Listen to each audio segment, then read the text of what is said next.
Buenas tardes. Vamos a continuar con la segunda sesión de la tarde, esa que lleva el título de Transición energética y ecológica en las regiones mineras europeas, desarrollo local, innovación y propuestas para desarrollar todos los planes que hay de activación en estas zonas. Tenemos en primer lugar con nosotros a Javier Sáenz de Juberas, el director general de EDP Energía. Él va a plantear, tal como tenemos el panel, la visión empresarial desde un punto de vista concreto, práctico. Es una empresa fuertemente implantada en el norte de España, particularmente en Asturias y también en otros lugares. Es una empresa que muy consustancial a todo lo que es el devenir histórico del patrimonio de la electricidad en Asturias. La primera central es La Malva. Hablábamos ahora en que se cumplió un siglo hace 3 años y que además está en la zona de Sonido y que es un sitio realmente emblemático, ¿no?, desde el punto de vista patrimonial, pero desde el punto de vista histórico-práctico de la economía y del patrimonio eléctrico y de los paisajes eléctricos, ¿no? La visión de EDP, la visión empresarial, luego va a seguir siendo complementada con otro tipo de visiones, en este caso desde el punto de vista municipal, de Aspontes, desde un punto de vista de un municipio con una fuerte implantación minero y minero-eléctrica y también afectado obviamente por este cierre, por estas medidas europeas, ¿no?, legislativas y de actuación política con toma de decisiones, siempre mirando a ese horizonte de los próximos años y teniendo en cuenta una situación del cambio climático que es una realidad que nos impone una serie de actuaciones. Por otra parte, Arsenio Terrón, director de la Fundación Ciudén, sita en Ponferrada, Ciudad de la Energía, una entidad que también tiene un planteamiento estratégico claro en este próximo futuro relacionado con el planteamiento de la transición energética y que también tiene fuerte vinculación patrimonial, ya que está la Fábrica de Luz, un museo también de referencia en el cual, pues bueno, desde hace muchos años que hemos estado allí, vimos todo su desarrollo y que, digamos, con programas también de desarrollo local muy vinculados a la puesta en valor de los recursos patrimoniales de la zona. Y Belarmina Díaz Aguado, que es la directora general en el Gobierno de Asturias, en la Consejería de Industria, de Energía, Minas y Reactivación. Entonces, en ese sentido, se complementan puntos de vista que creemos complementarios y en nuestro interés como INCUNA, en unas jornadas de patrimonio industrial con 130 ponentes, con unos apartados específicos, yo creo que está muy apropiado una introducción que nos haga transitar desde el punto de vista de la economía real, de la sociedad vivida o vívida, ¿no?, por todos nosotros, en el sentido de adecuarnos a los temas de caso, a las experiencias concretas que de 19 países vamos a tener y particularmente en lo que afecta aquí a nuestro país o en Europa, de la contextualización de la conservación, de la preservación y de la valorización del patrimonio, que puede ser un eje, un recurso de programas de actuación en desarrollo local,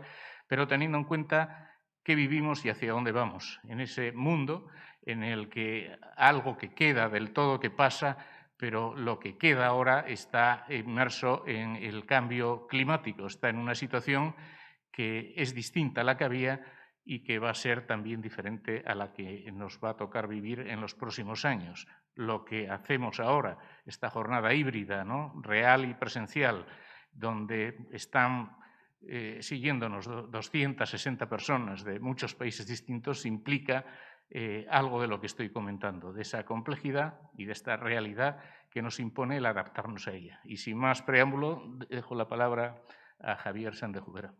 Bueno, muchas gracias, Miguel Ángel, por la invitación.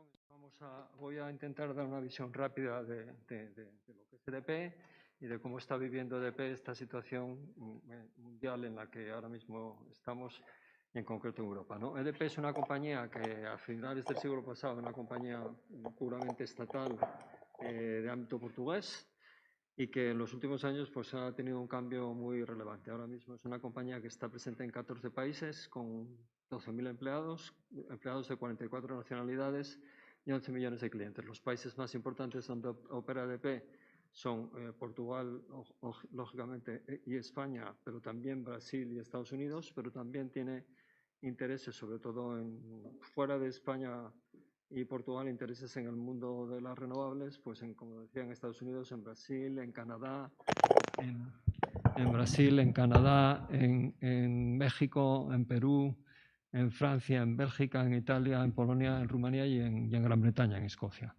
Tiene más de 340.000 kilómetros de líneas de distribución, tiene 27 gigavatios de capacidad instalada, un 68% de la producción renovable, es el cuarto mayor productor mundial de energía eólica y tiene más de 11 millones de clientes, ¿no? Y es un operador que ya en los últimos años, en todo lo que va desde este siglo, pues ha hecho una apuesta significativa por la sostenibilidad. Está presente en los índices de sostenibilidad que hay en el mundo. En algunos, por ejemplo, en el Dow Jones de sostenibilidad ha sido el número 1 o el número 2 en los últimos años. Y bueno, tiene un compromiso continuo y sostenible con la sostenibilidad, ¿no? En concreto, en España, en los EDP está físicamente desde el año 2001, que compró primero una parte de la antigua hidroeléctrica del Cantábrico y luego se hizo con el 100% de hidroeléctrica del Cantábrico. Y en estos años, pues ha hecho, aquí hay un resumen rápido de lo que ha hecho EDP, pues ha construido ciclos de gas en Castejón, en Navarra 2, ha construido ciclos de gas en Soto, ha ido cerrando ciclos de carbón, ha comprado instalaciones de gas, ha vendido instalaciones de gas. Bueno. Y en concreto, en este último año, en el año 2020, a pesar de la cuarentena y de que teníamos que trabajar con las limitaciones que teníamos que trabajar, pues en el año 2020 hemos hecho dos operaciones muy importantes.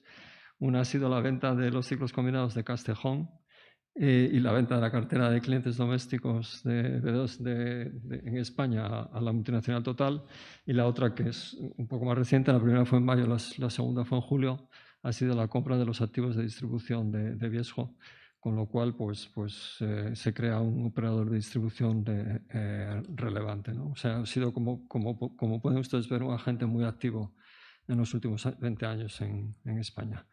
Sus principales magnitudes en generación tienen una potencia instalada de más de 3.500 megavatios, con una producción neta de más de 9.000 gigavatios hora, con una energía distribuida de más de 8.000 gigavatios hora, con más de 660.000 puntos de suministro conectados, más de 12.000 gigavatios hora de energía eléctrica comercializada, más de 1.100.000 clientes eléctricos, más de 900.000 clientes de gas, y luego en concreto en energía eólica, pues en España tiene ahora mismo instaladas 1.974 megavatios con una producción neta de más de 5.000 gigavatios hora, ¿no? O sea que es alguien relevante en el mundo de la generación. Tiene un parque generador que ha destacado siempre por su disponibilidad y flexibilidad y que ha ido disminuyendo con la huella del carbono. En esta transparencia, en la parte superior de la izquierda, se puede ver cómo ha ido evolucionando la potencia instalada por tecnologías en España. En el año 2000, pues lo que había era carbón, hidráulica y una pequeña participación que tenemos en la central nuclear de Trillo del 12,5%, que seguimos manteniendo. Y ahora, si vamos al año 2019, pues claro, la potencia instalada en carbón es mucho más baja porque hemos cerrado en estos 20 años del siglo, hemos cerrado de los grupos de carbón de Soto, Soto 1 y Soto 2, que eran los grupos más antiguos. En Soto teníamos 3 grupos y hemos cerrado 2 por obsolescencia, porque tenían más de 40 y 45 años de funcionamiento. Y ahora mismo tenemos operativos Soto 3 y Aboño 1 y Aboño 2, pero Aboño 1 también con la salvedad que desde el 1 de julio del 2001, como lo hemos hecho en las inversiones en desulfuración y electrificación, pues está limitado al número de horas de funcionamiento. Entonces hemos rebajado significativamente la potencia instalada en carbón. Hemos aumentado, bueno, tenemos 4 ciclos combinados desde finales del pasado decenio. Mantenemos básicamente la misma producción hidráulica y lo que hemos también ido manteniendo de forma continuada es la producción eólica. Hemos sido la primera compañía en España y que hicimos las inversiones para hacer la desulfuración, la desnitrificación en las centrales de carbón. En aquel momento nosotros pensábamos que las centrales de carbón con una adecuada desulfuración y desnitrificación podían tener futuro y podían estar operativas hasta el año 2030. Estamos hablando cuando hicimos estas inversiones, las últimas fueron hace 4 años. Pero, bueno, desafortunadamente o afortunadamente, no sé. La realidad de la vida es que el CO2 está con unos precios muy altos y esto hace que las centrales de carbón estén por completo fuera del mercado y apenas funcionan, ¿no? Nosotros tenemos la singularidad de que nuestras centrales de carbón a Aboño, tanto Aboño 1 como Aboño 2, además de funcionar quemando carbón, queman gases siderúrgicos de Arcelor, por un funcionamiento que tenemos acordado históricamente con Arcelor desde los años 90, desde hace casi 30 años, y eso hace que eso permite que las centrales de Aboño puedan funcionar porque son más competitivas en precio que otras centrales de carbón al quemar gases descendentes siderúrgicos de Arcelor, ¿no?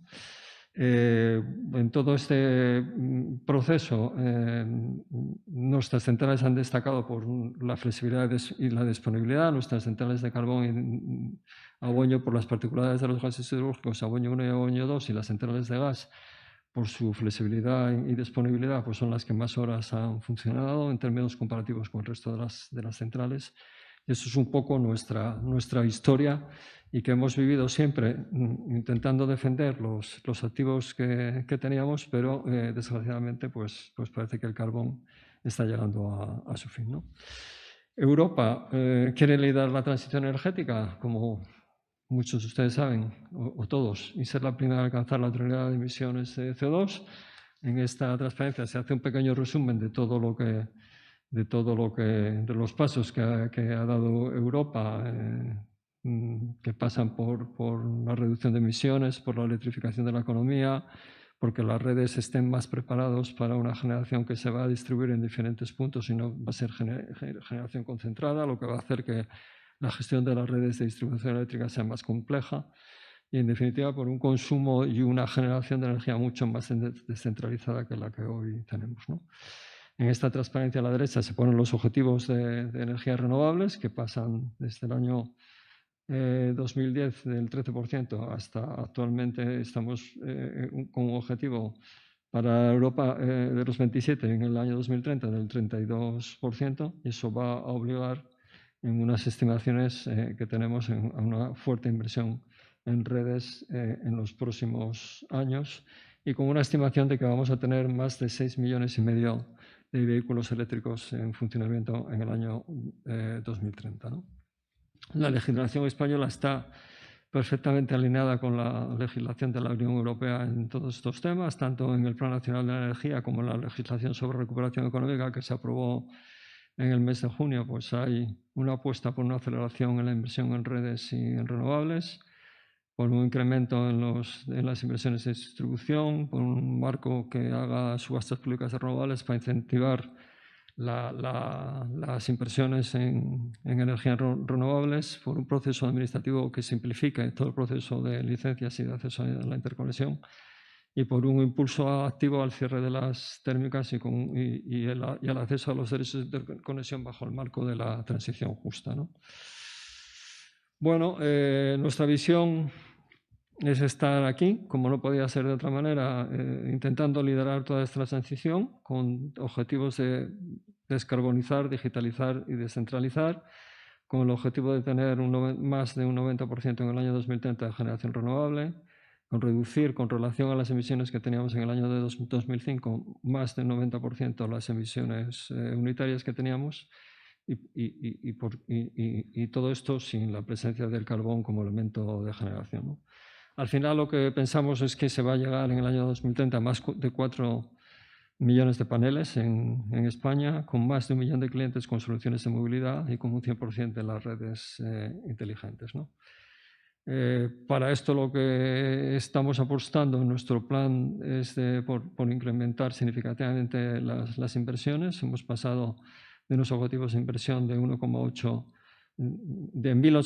millones a 2.900 millones, y con un fuerte enfoque en renovables y en redes, ¿no? La mayor parte de estas inversiones son en nuevas centrales de generación renovable eólicas o hidráulicas o solares, ahora más que hidráulicas, eólicas y solares, y también por un crecimiento en redes que lo hemos ahora reforzado significativamente con la adquisición de Viesgo.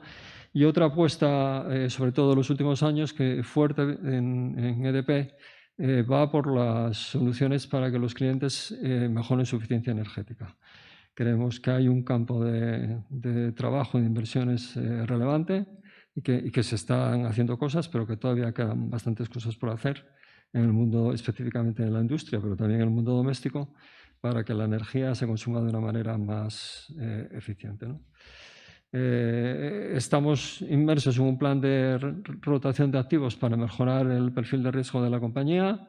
Hemos vendido parte de nuestra generación hidráulica en Portugal. Esto lo hemos vendido, puede sonar un poco raro que una compañía que se quiere ver en el futuro como cada vez más renovable venda una parte de la energía hidráulica que tiene en Portugal, pero el problema que tenía la energía hidráulica en Portugal es un poco el problema que tiene la cuenca del Duero también, que le pasa a Iberdrola en España, es que de que sea un año húmedo a que sea un año seco, la diferencia de resultados es tremenda, ¿no?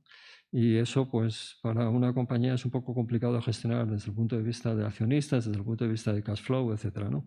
Ese problema, por ejemplo, no lo tenemos en Asturias, ¿no? En Asturias, la diferencia entre un año seco y un año húmedo en Asturias de la generación hidráulica que hace EDP, por ejemplo, en Asturias, puede ser que en un año seco generemos 900 gigavatios/hora y en un año húmedo generemos 920.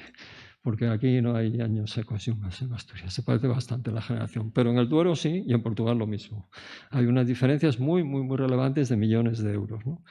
Hemos vendido los 2 ciclos de los 4 ciclos, 2 ciclos de gas de Castejón para reducir nuestro tamaño también en reducción con energías fósiles y nuestra cartera de clientes domésticos. Se lo hemos vendido, hemos aprovechado una oportunidad de una gran compañía como es Total, de una multinacional que, como les está pasando en general a las compañías petroleras, quieren diversificar, salir del mundo en la medida de lo posible, ir abandonando el mundo del petróleo, ir acercándose al mundo de las energías renovables y de los clientes eléctricos, y hemos aprovechado esa oportunidad.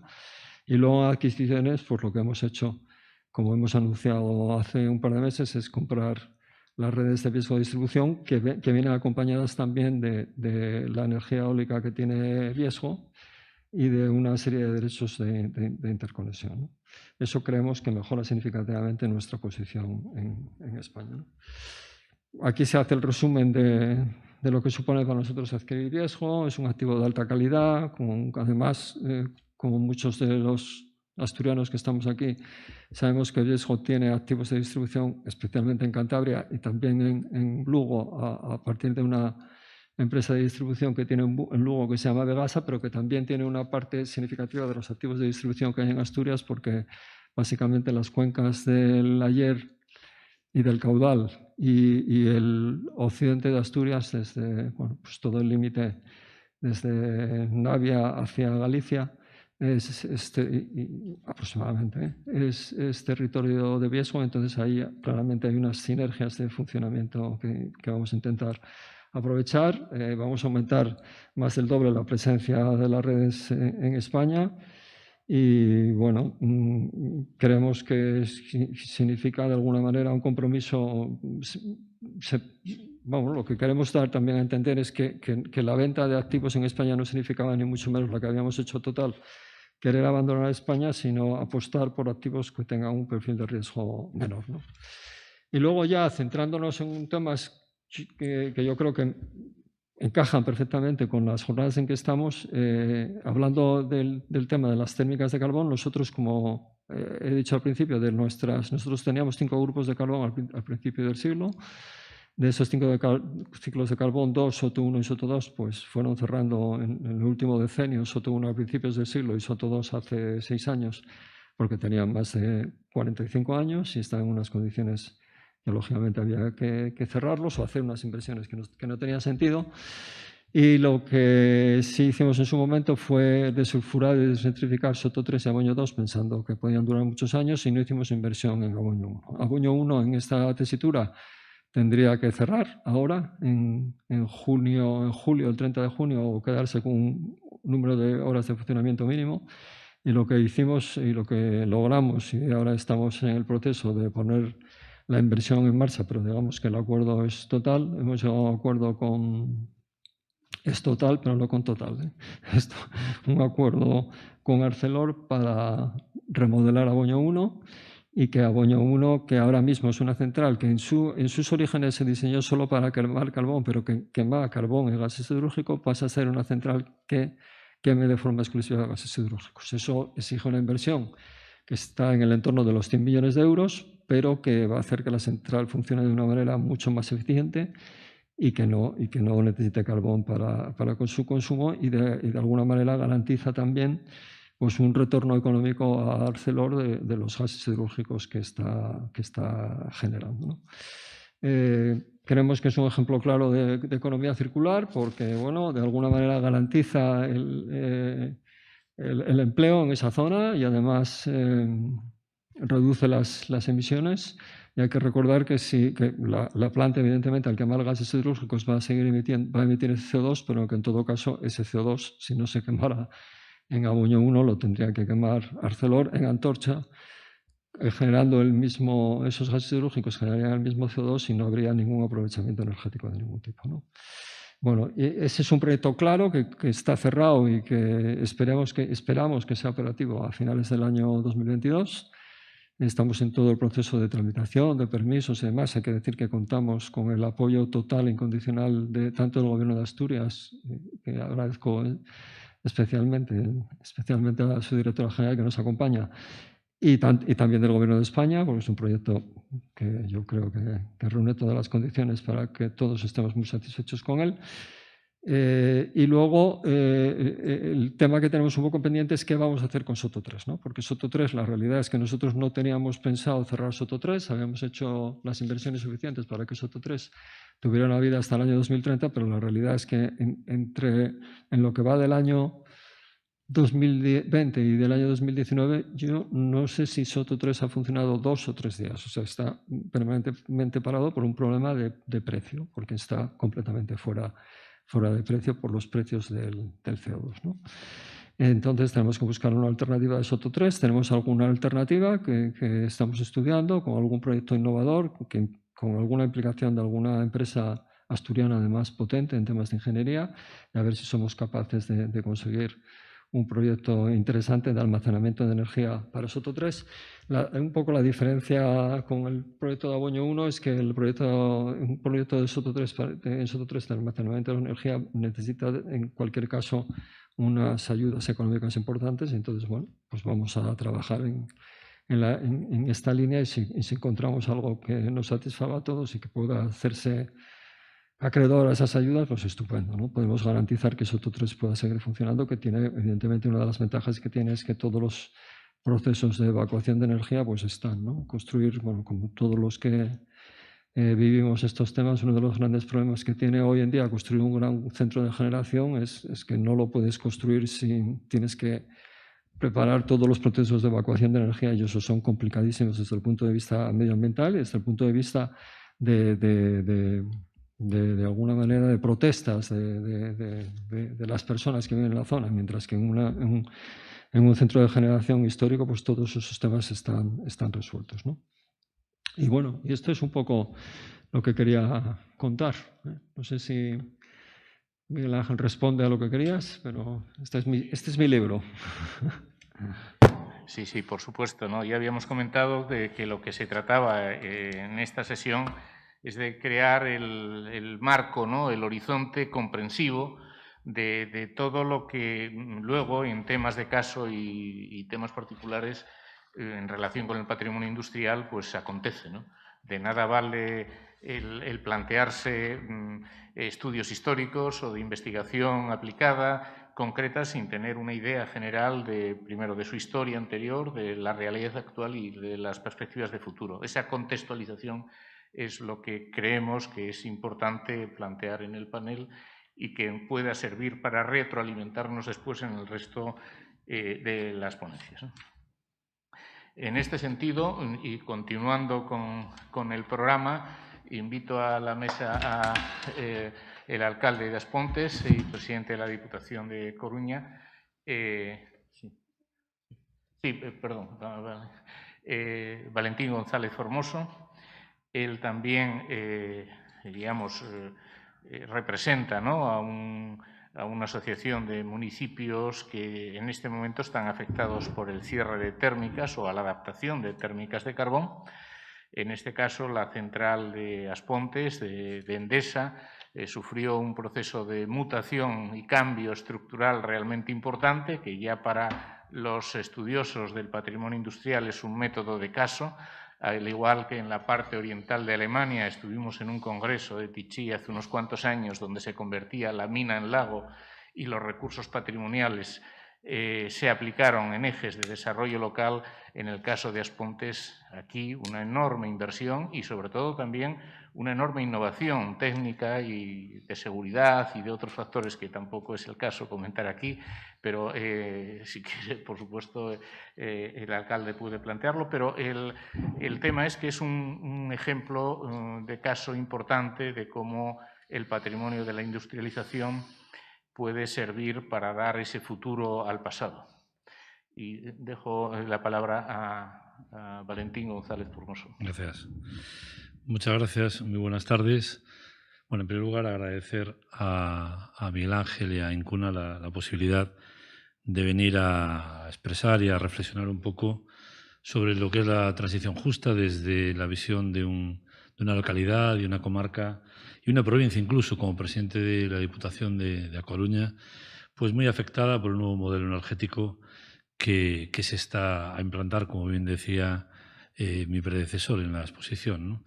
Yo creo que esta provincia, que es una provincia, un verdadero territorio energético y que se ve afectado, como digo, en todas sus vertientes tecnológicas.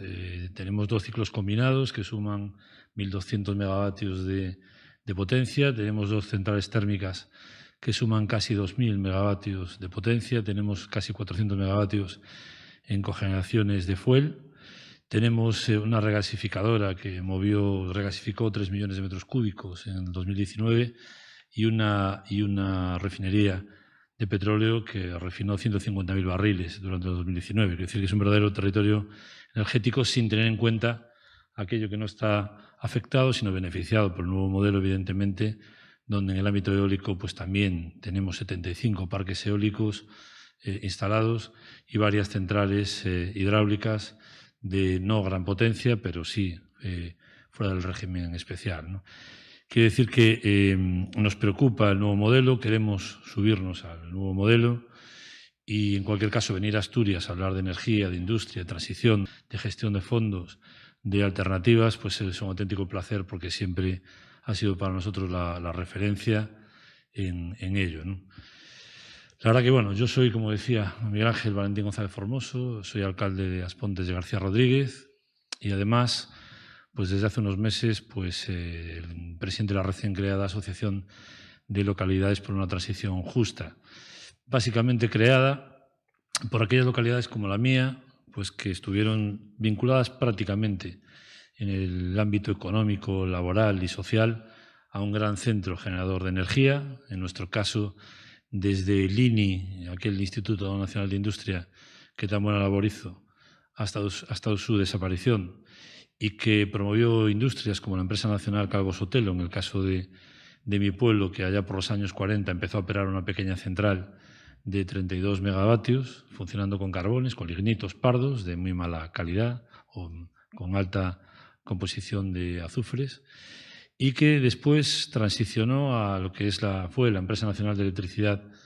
de España, Endesa, a una central térmica de 1.456 megavatios que hoy, una vez finalizada la explotación de la mina en el año 2007, la mayor mina a cielo abierto de España, donde se extrajeron 432 millones de toneladas desde los años, como digo, 50 hasta el 2007, 31 de diciembre, que fue exactamente la fecha en la que cerró, y se empezó a regenerar y a convertir en un lago artificial de 24 kilómetros de superficie, con 21 kilómetros de perímetro y 226 metros de profundidad, casi 700 hectómetros cúbicos de capacidad de almacenamiento.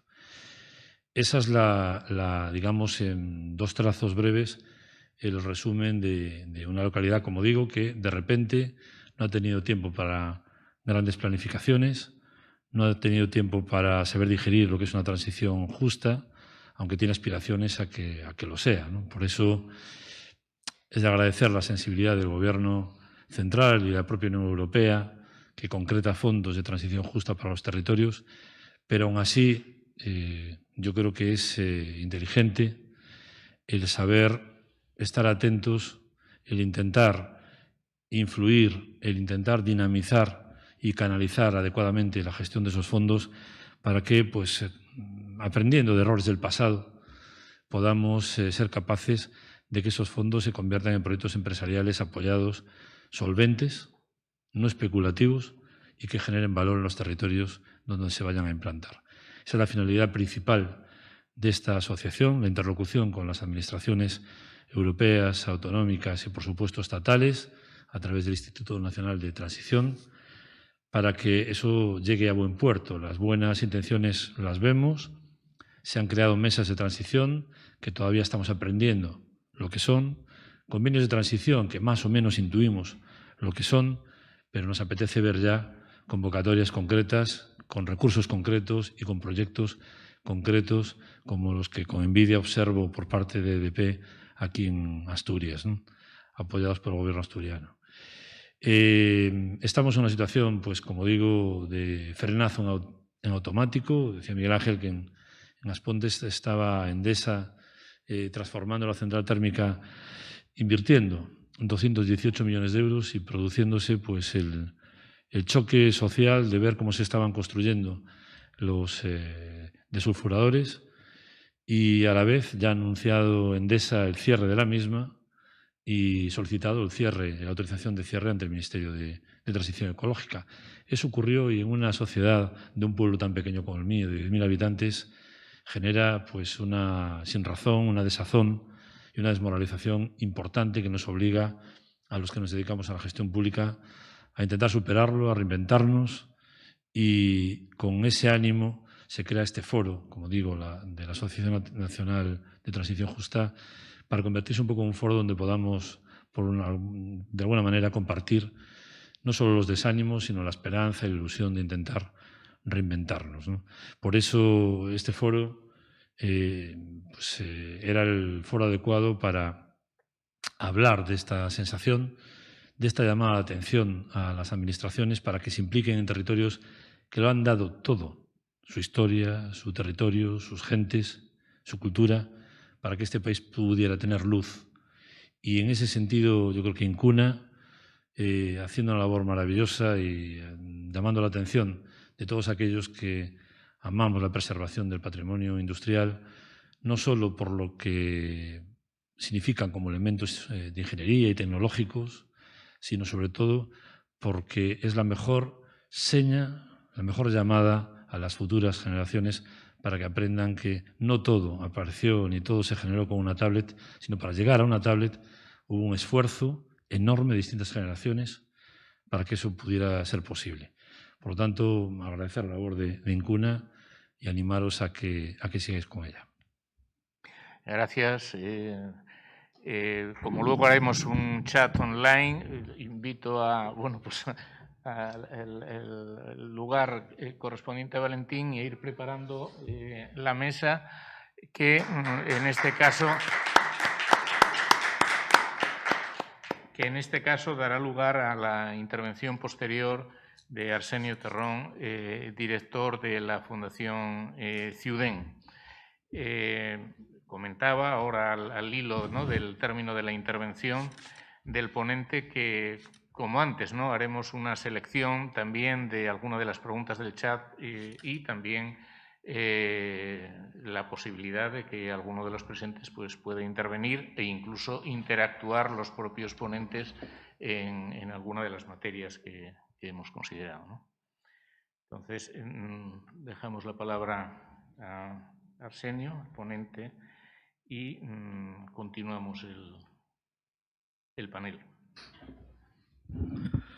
Bueno, buenas tardes a todos. Gracias a Incuna y de manera muy especial a Miguel Ángel por la invitación a estar aquí con vosotros. Como han hecho mis compañeros, pues también dar unas pinceladas para saber qué es la institución a la que yo represento aquí en estos momentos. CIUDEN, la Fundación Ciudad de la Energía, es una fundación del sector público que forma parte de la Secretaría de Estado de Energía en el Ministerio para la Transición Ecológica y el Reto Demográfico, aunque todo tiene su historia y a veces es necesario conocerla para explicar hacia dónde nos dirigimos. En realidad, la Fundación Ciudad de la Energía se crea en el año 2006, integrada dentro del Ministerio de Industria, con un objetivo principal basado en 3 ejes sobre los cuales pivotaba ese objetivo.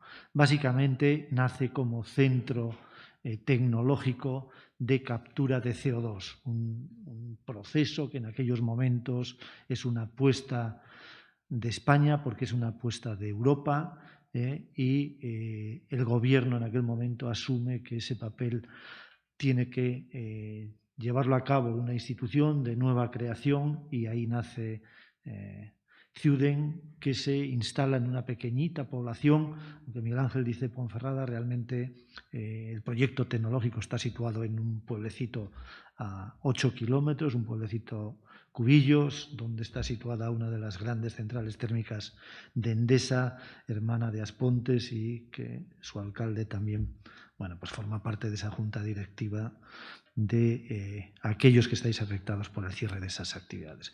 Como sabéis, no es, yo creo necesario reforzar lo que por todos es conocido, ese proyecto de captura de CO2 que nace ligado a una gran central térmica, como era la de Compostilla 2, se cae, es decir, cae el proyecto industrial. Endesa decide abandonar ese proyecto. España como país lidera la validación tecnológica de esa propuesta, en la que intervienen 17 países, contando al nuestro propio, y se mantiene hasta el año 2018, en que ese proyecto finaliza en cuanto a la validación del proceso de esa captura de los gases de combustión, del CO2, mediante emitidos en las chimeneas de la central térmica de Compostilla, y se hacen todos los análisis de validación para meter ese CO2 en las capas profundas del subsuelo, en unas antiguas explotaciones petrolíferas situadas en el páramo de Masa, en el pueblo de Ontomín, en Burgos, donde CIUDEN tiene 2 pozos de 1.900 metros de profundidad y otros 2 de 600 metros de profundidad.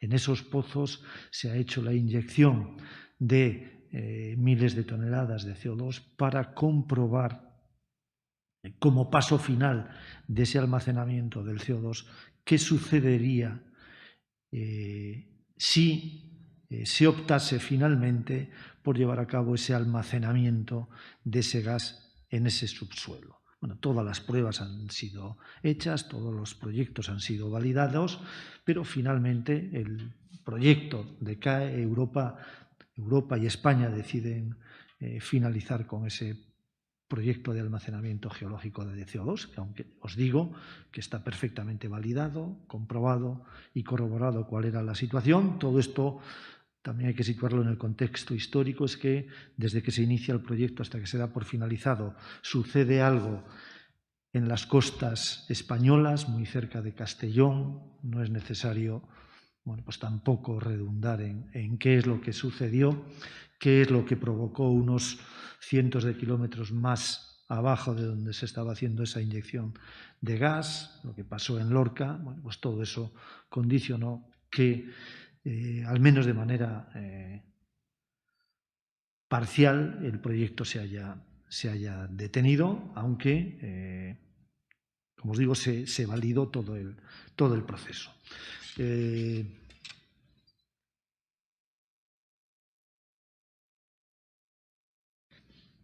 Nació con una finalidad, esa finalidad de plataforma tecnológica de almacenamiento de CO2, como os digo, cae, y a partir del año 2018 se reinventa o se le da una nueva visión a qué es o qué se considera que tiene que ser CIUDEN. CIUDEN en aquel momento el Ministerio de Transición Ecológica, en aquel momento ese era su nombre únicamente, considera que tiene que reinventarse para cumplir con esos objetivos que España se ha marcado de transición justa, de dar una nueva opción de futuro a aquellos territorios que, como Valentín ha señalado, creo que de manera importantísima, lo dieron todo durante 100 años para que buena parte de los territorios de este país dispusiesen de una energía eléctrica que no sabían ni siquiera dónde, cómo ni quién la producía. No se preocuparon jamás de pensar siquiera qué es lo que sucedía cuando en una localidad cualquiera de España daban a un interruptor y de pronto se hacía la magia de que se encendía la energía eléctrica, de que tenían calefacción sin preocuparles nunca de cómo eso se sucedía. Eso, por las condiciones de mercado, se decide acabar el 31 de diciembre de 2018. Nuestro país apuesta claramente por una transformación energética, por liderar ese cambio hacia energías limpias, compromisos que están temporalizados y que por lo tanto no tenemos más opción que sí o sí cumplir, porque son retos que nosotros mismos nos hemos puesto. Y bueno, nace ese concepto de transición justa, de cambio de paradigma de lo que fuimos desde el punto de vista energético a lo que tenemos que ser en los próximos años. Bueno, pues ahí salen los diferentes proyectos europeos de afectación a las zonas eminentemente mineras o las zonas sometidas a esa transición justa, donde va más allá de la minería, estrictamente la minería del carbón, sino que también acopla a aquellos territorios donde se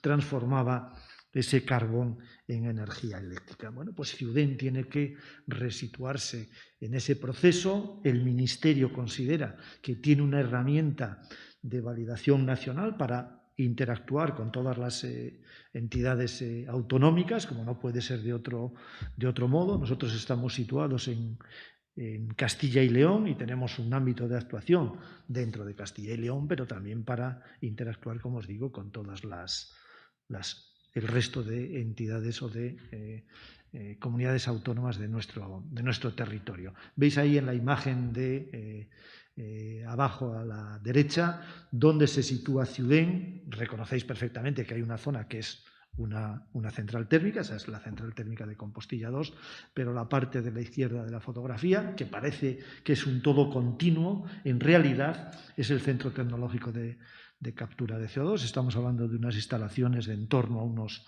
230 millones de euros puestos allí y que tienen la capacidad a día de hoy de cumplir con esa estrategia que nuestro país se ha planteado. Cambiamos de forma de producción energética y tenemos que apostar por dos factores fundamentales: por eficiencia en el uso de la energía y por el almacenamiento de esa energía.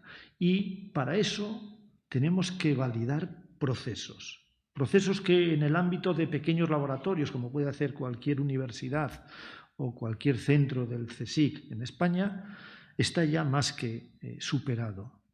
Pero desde el proceso del pequeño laboratorio universitario o del Centro Superior de Investigaciones Científicas y el proyecto industrial, hay un salto tan grande que solo puede ser validado si hay alguna plataforma que ponga en evidencia de que ese proceso es factible. Y esa plataforma es Ciudén. Tiene esa capacidad de valorar la capacidad de los diferentes proyectos para que sean eficientes. Bueno, pues esa instalación, ahí la tenéis, bueno, pues algunos la conocen, pero todos aquellos que no la conozcáis tenéis la posibilidad de visitarnos en esa localidad de Cubillos, muy próxima a Ponferrada. Ese es el objetivo fundamental que ahora Ciudén juega en los convenios de transición justa. También Valentín aludía a ellos. Los convenios de transición justa no son otra cosa que unos procesos participativos que se han hecho en todos aquellos territorios donde ha cesado la actividad de la minería de carbón y que el Gobierno central, a partir de fondos que llegan desde Europa con esta finalidad, tiene el objetivo de firmar esos convenios con los diferentes territorios afectados. En Castilla y León son 6 zonas las que se han definido, 6 zonas preferentes, que son la zona de Guardo-Velilla, 6 zonas que estaban directamente implicadas con la actividad minera del carbón, Guardo-Velilla, Montaña Central Leonesa, Babia-Laciana, Favero-Sil, Cubillos, Ponferrada y Bierzo Alto. En esas 6 zonas preferentes se han definido en esos procesos participativos cuáles son las líneas de actuación en las que se debe trabajar en los próximos años, y se ha solicitado a todos los agentes implicados en el territorio desde el punto de vista político, social, sindical, empresarial, organizaciones no gubernamentales, todo tipo de agentes del territorio, para que presentasen a esos convenios de transición ideas o proyectos que pudiesen ponerse en marcha mediante la participación, mediante la subvención por parte del Estado español de algunos de esos proyectos. En Castilla y León, bueno, pues el plazo para la presentación de esos proyectos acababa el día 31 de julio, plazos que habían sido puestos antes de la COVID. Con todo lo que ha acontecido en España, ese plazo se alargó todo lo que fue posible, y tal es así que en el momento actual todavía sigue abierto para presentar nuevos proyectos. Estamos hablando de que han llegado al correo que se habilitó para la subida de esos proyectos un poquito más de 700. No es un número desdeñable de ideas, de posibilidades ligadas a transición justa, por lo tanto, con objetivos bien definidos: sostenibilidad ambiental total, dinamización económica del territorio, generación de empleo allí donde ha desaparecido, prestando especial atención a que ese empleo que se genere, siempre que sea posible, sea mayoritariamente, fundamentalmente, empleo femenino, porque, os digo, Ciudén estaba en el Ministerio para la Transición Ecológica y ahora está en el Ministerio para la Transición Ecológica y el Reto Demográfico, y por lo tanto ha tenido que sumar esa pata importante, y se entiende, bueno, sociológicamente, que el empleo femenino liga mucho más a la gente, al territorio, que el empleo masculino. Bueno, pues ahí estamos haciendo esa valoración, esa despiece de esas 700 propuestas de proyectos, cuáles están suficientemente maduros como para que de forma más o menos inmediata, y de forma más o menos inmediata estamos hablando en los próximos meses, si es posible antes de finalizar el año, se seleccionen algunos proyectos que se puedan poner en marcha de manera más o menos inmediata para ir pagando, ir haciendo esa justicia en la transición para aquellos territorios que, como decía Valentín, bueno, pues entregaron buena parte de su historia, de su gente, de su territorio, y que tienen que recibir en buena parte eso que dieron. Pero Ciudén no es solo eso, siendo esa una parte muy importante, esa participación en los procesos participativos de los convenios de transición justa dentro del Instituto de Transición Justa. La Ciudén tiene otras 2 partes importantes que no podemos olvidar. Una es la ligada al desarrollo museístico de una de las instalaciones bandera que había en el Bierzo, pero vais a tener la oportunidad de escuchar a la directora del museo, y por lo tanto yo simplemente os lo presento. El museo La Fábrica de Luz no es otra cosa que la primera central térmica que funcionó en el Bierzo. Empezó su funcionamiento en el año 1920, es decir, se cumplen ahora 100 años de su funcionamiento. Nace sin fines comerciales de venta de la energía eléctrica, sino que nace ligada a la industria minera, es decir, una empresa minera necesita energía eléctrica para su explotación, y en lugar de comprar comprar la energía, la genera ella misma. Y lo hace desde, como digo, 1920 y más o menos la mantiene hasta bien entrado la década de los 60. Llega ese momento en que ya le es más barato comprar la energía eléctrica a otra empresa que se había situado a 500 metros que generarla ellos mismos. Esa empresa que se había situado a 500 metros quizás os suene porque nació allí, nació en Ponferrada, que era la Empresa Nacional de Electricidad. Es decir, Endesa nace y empieza a generar energía eléctrica quemando carbón a 500 metros aproximadamente de donde ahora nosotros hemos recuperado esa antigua central térmica de la minero-siderúrgica de Ponferrada, la que terminó siendo la empresa minera más grande de España. Bueno, se dejó de utilizar, como os digo, en los años 70, se vandalizó durante más de 30 años, sufrió un vandalismo importante, pero hubo un proyecto de recuperación de la misma sin intervenciones muy agresivas, es prácticamente manteniendo lo que había. La contestación de la sociedad fue importante porque en el momento que la sociedad berciana vio que esa central térmica se estaba recuperando, buena parte de todo lo que se había vandalizado, es decir, de lo que se había llevado sin permiso, fue vuelto a traer a nuestras instalaciones. Se daba la paradoja de que nosotros no podíamos recibir material que había sido sustraído de forma no adecuada y entonces se llegó a un acuerdo con todos los que devolvían parte de ese material para que lo dejasen debajo de un puente que había a 200 metros, debajo de la columna tercera, empezando por la izquierda, y alguno de nuestros operarios lo encontraba a los pocos minutos en esa misma zona. Y gracias a eso se recuperó buena parte de esa instalación, que como os digo, os lo contarán, no sé si mañana o pasado, y por tanto no me voy a extender en ello. Que sepáis que es pues un referente, lo decía Miguel Ángel, y yo creo que lo va siendo cada vez más. Lo decía antes el director de los museos catalanes, ¿no? que también hemos visto que a lo largo de estos meses la pandemia ha favorecido que la gente recurra a estas instalaciones como un lugar de referencia, y también nos ha obligado, como les pasaba a ellos, a buscar alternativas para interactuar con la sociedad en los próximos meses. Como nosotros tenemos una actividad didáctica de divulgación de ciencia y tecnología muy importante, ligada sobre todo al mundo escolar, tanto de primaria como de secundaria, y las condiciones actuales hacen muy difícil que los niños vengan a nuestras instalaciones, lo que hemos decidido es formar un equipo que va a ir directamente a los colegios para seguir manteniendo esa fuente de divulgación científica y técnica. Y otra de las patas fundamentales de Ciuden es el desarrollo territorial. El desarrollo territorial entendido en un sentido muy amplio.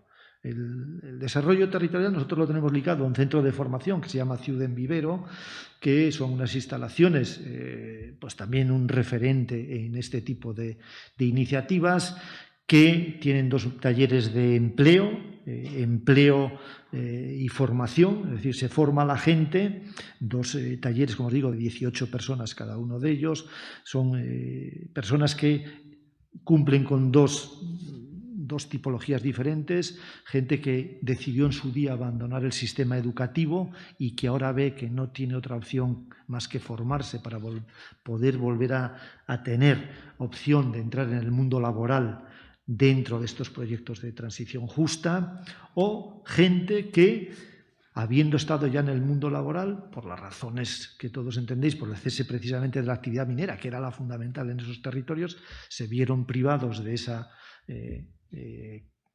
ese trabajo y ven que necesitan también formarse para volver a integrarse en ese mundo. Bueno, un ejemplo quizás es esta imagen que veis a la izquierda, es un ejemplo de cómo con formas diferentes, con tecnologías diferentes y con objetivos muy diferentes se puede restaurar una instalación minera sin métodos agresivos. Hay formas diferentes de hacer las cosas y este es un ejemplo que ha servido de referente. Es una recuperación de una escombrera que estaba directamente encima de un pueblo. Desde la primera de las casas al borde de la escombrera había poco más de 18 metros y fue una recuperación hecha íntegramente por las mujeres del pueblo.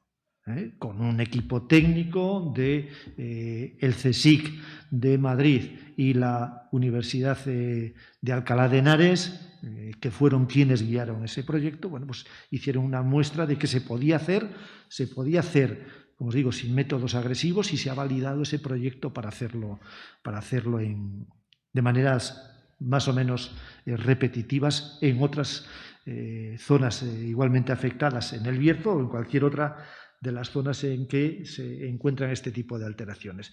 Y llamaros la atención también sobre esa imagen que veis abajo a la derecha, porque Ciuden en su momento nace con la idea de crear lo que se llamaba en aquel momento Museo Nacional de la Energía.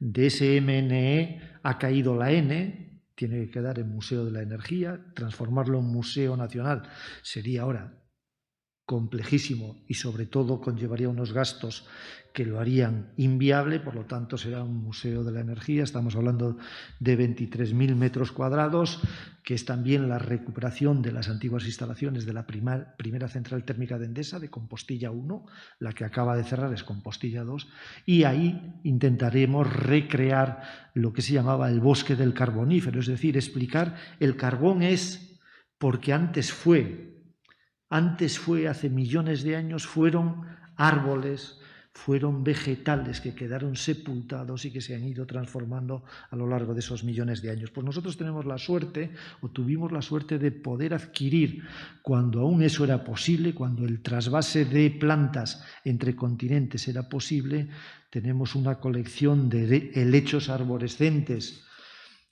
que ya no están disponibles en ningún lugar del continente europeo. Nosotros los trajimos desde Nueva Zelanda. Ahora, como os digo, ya no es posible y por lo tanto son codiciados. Diversos gobiernos europeos nos los quieren comprar, los quieren adquirir, porque ellos ya no pueden adquirirlos en el mercado, pero bueno, están allí para transformarlos en ese recuerdo de lo que fue un bosque de hace 60, 70, 80 millones de años, y cómo explicar desde el punto de vista geológico esa transformación de esa energía verde, de ese CO2 verde. Los vegetales no son otra cosa que CO2 transformado, cómo se transformó finalmente en el carbón que quemamos y que volvió a originar CO2 y que nos hemos visto obligados a paralizar para optar por vías alternativas. Bueno, pues eso también lo tenemos ahí en Ciuden, es una posibilidad. Y bueno, usar el patrimonio, que es también uno de los objetivos de estas jornadas, el patrimonio industrial, el patrimonio general. El patrimonio industrial es nuestra fábrica de luz, nuestra central térmica, pero a mí me resulta también muy interesante utilizar, valorizar y darle importancia cada vez más al patrimonio natural. El patrimonio natural que el Bierzo, la montaña palentina, la montaña central leonesa, y qué decir de Asturias o de Galicia. Bueno, pues estamos sobrados, pero tenemos que revitalizar su uso como una herramienta más para dinamizar estos territorios que se vieron afectados por el cierre de la actividad minera y, consecuentemente, o de forma directa también, por el cierre de la actividad en las centrales térmicas. Pues básicamente esto es lo que hace Ciuden o la figura que el Ministerio para la Transición Ecológica y el Reto Demográfico tiene en Castilla y León para abordar estos proyectos de transición justa en los que ahora estamos plenamente inmersos. Por mi parte, nada más.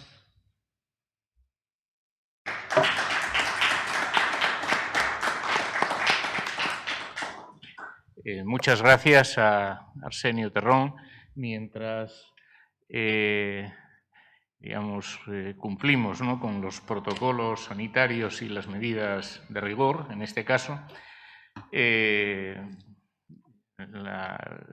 comentar también que en este panel, ¿no?, igual que en el anterior, que había comentado que servía de contextualización de lo que son los temas de caso, ¿no?, que veremos estos días, ¿no? O reflexiones generales desde diferentes países. Ahora estábamos recibiendo una desde China, desde Taiwán en concreto, que coordina en este caso el patrimonio industrial de diferentes sitios del continente asiático y también y de Oceanía, cuando se hablaba de Nueva Zelanda y de Australia, donde estamos teniendo seguidores en este caso, ¿no? Pero de lo que se hace por los datos, ¿no? Y los comentarios que se están realizando, se está siguiendo con enorme interés y creo que con algo de sorpresa, porque realmente desconocemos, ¿no? Muchas iniciativas y muchas experiencias que tenemos en otros lugares. El objetivo de las jornadas desde estos 22 años siempre era compartir en el sentido de aprovechar las experiencias que hayan salido bien, también las que no hayan salido tanto y aprender de ellas, contextualizarlas y adecuarlas a la realidad concreta de cada territorio. Ni son lo mismo las culturas del trabajo, ni la memoria del lugar, ni los recursos económicos y financieros, que en algunos casos no se corresponden con las posibilidades que hay de valorizar del patrimonio industrial, pero en ese sentido la idea de contextualizar las experiencias y de aprovechar de lo que se denominaba buenas prácticas está en función de lo que estamos comentando, ¿no? Que es la posibilidad que en este momento, en esta transición que se vive, se llama transición justa, esperemos que sea así, pero de esta oportunidad ineludible, ¿no? De adaptarnos de las personas y de los gobiernos y administraciones políticas que hay en las diferentes regiones y en diferentes territorios, y de convertir estos problemas en una verdadera oportunidad, ¿no? De iniciativas concretas en las cuales esa seña de identidad, que es un factor de autoestima también, que a veces los conocemos de forma icónica, por una torre refrigerante, por un castillete, por una chimenea, por un edificio a veces en mal estado de conservación, pero son elementos muy potentes que a veces es lo único que tienen determinadas regiones y determinados lugares, pero que tienen una enorme potencia en un mundo global tan competitivo, tan cruel, porque estamos hablando de patrimonio, y la industria del patrimonio, que a veces puede parecer obsesiva, es la industria de mayor futuro. Mientras un programa informático queda obsoleto al cabo de 20 días, que sale otro mejor, o cualquier avance tecnológico, si hay medidas políticas concretas adecuadas para la conservación y preservación de un elemento patrimonial, se está hablando de un periodo muy largo de actuación, porque es trasladar lo que son hoy testigos y testimonios de la industrialización de cara a las generaciones futuras, con lo cual el horizonte de trabajo y de adaptación, de regeneración paisajística, urbanística y de valorización en el sentido de actividad económica, social, cultural de esos lugares es enorme, ¿no? Y es un poco lo que en algunos comentarios lo que estoy extrayendo, ¿no? Al ver, de comentar la casuística concreta de cada país, pero en este caso lo que hablamos es de estrategias, y esas estrategias existen en algunos casos, pasar de lo local a lo global, tener una dimensión internacional para coordinarnos, para concitar esfuerzos y recursos y en algunos casos salvaguardar aquello que sea más solvente, más simbólico y de forma histórica, cultural, práctica de cada país, y aplicar esos elementos que salvamos, que preservamos del patrimonio, que son seña de identidad, de cara a programas de desarrollo local. Y esta digresión, que está un poco en función también del compás de espera para que la próxima ponente, ¿no? Que es Belarmina Díaz Aguado, que es la directora general del Gobierno del Principado en materia de energía, de minas, de activación económica, nos va a plantear. Y para nosotros también es una gran satisfacción poder contar con su aportación y con su presencia. Yo creo que ella, como representante del Principado en materia política y técnica, representa también o da una visión general que agrupa o que integra a todos la casuística particular de los diferentes municipios afectados por el cierre de térmicas, digamos, basadas en el carbón, o de las minas o de las industrias que también están afectadas, ya sea siderúrgicas, electrointensivas y con una complejidad realmente notable, ¿no? Por lo tanto, la visión de Belarmina es una visión global que nos va a servir, sobre todo a las personas que están siguiendo desde fuera de conocer dónde estamos. Estamos en Gijón, estamos en Asturias, estamos realizando unas jornadas, pero lo que intentamos siempre desde Incuna es que se conozca al país, al paisaje, al paisanaje, que se sepa dónde está, que no es solo un congreso académico de dar ponencia y marchar o cosas de este tipo, sino que también que se vea un poco el ambiente, el entorno desde el cual se están dando y emitiendo estas opiniones o estas experiencias. Dejo la palabra. Pues buenas tardes, muchas gracias, Miguel Ángel. Enorme responsabilidad la que me has puesto encima de los hombros con esta presentación. Buenas tardes, director general de Ordenación del Territorio y Urbanismo, y buenas tardes también a los panelistas, alcalde, buenas tardes, estimado Javier, buenas tardes, Arsenio, y también a Enrique, amigo y decano del Colegio de Ingenieros Técnicos Industriales. Pues como digo, es una enorme responsabilidad lo que me has puesto. Y a mí además no me suele gustar mucho hablar del pasado, pero en una jornada de patrimonio industrial yo creo que es importante. Y además lo planteo en clave de 3 preguntas que habéis dicho de alguna forma, el alcalde las dijo también. ¿De dónde venimos, quiénes somos y hacia dónde vamos? Y si consigo contestar al menos a 2 de ellas, yo creo que será casi un aprobado, ¿no? Cuando hablamos de dónde venimos, a mí me gusta decir que somos mineros. En Asturias somos mineros desde todos los tiempos casi. Y hay que recordar las explotaciones de cobre, por ejemplo, en el Aramo, que son del 2500 a.C. y que son unas explotaciones de cámaras y pilares impresionantes, ¿no? Tenemos minería del oro romana y tenemos el honor o el privilegio de que la primera licencia para explotar lo que se llamaba piedra negra, el carbón, la dio el rey Felipe II en Castrillón, en Asturias, ¿no? Entonces, somos mineros sin ninguna duda. Esa minería tradicional de madera, que luego se fue mecanizando, esa minería que veis a la izquierda, y además en el ADN de todos los asturianos y asturianas está presente un tío, un primo, un sobrino, un conocido, un minero. Por tanto, yo creo que es muy importante que tengamos esa identidad nuestra, ¿no?, que es fundamental. De las explotaciones romanas tenemos algunas incluso vinculadas al Camino de Santiago, al entorno del Camino Primitivo de Santiago. Y aprovecho para reivindicar las 2 cosas. Ese bonito camino primitivo y que pasa por unas explotaciones muy singulares en la zona del occidente asturiano y que hemos hecho también trabajos para desarrollar en la Dirección General de Minería. Por tanto, somos mineros y nuestra historia se basa en el carbón en las explotaciones mineras. Hemos llegado a tener más de 400.000 trabajadores en la historia y en el año 2000 teníamos más de 7.500 mineros. Casi el 50% del carbón de Asturias, de antracita que se producía en España y la hulla se llegó a producir en Asturias. Es decir, decir Asturias era decir carbón, sin ninguna duda. Pero además también somos energéticos, somos generadores de energía eléctrica, lo sabe bien EDP, lo sabe bien Javier. En el año 2017 tomo ese dato no porque no los tengamos más recientes, sino porque es lo que podemos considerar que fue el inicio ya de esta transición acelerada.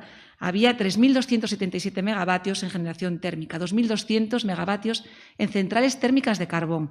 Hablo de finales de 2017 y 2018. Pensad que ahora nos quedan apenas 555, 560 en Aboño 2.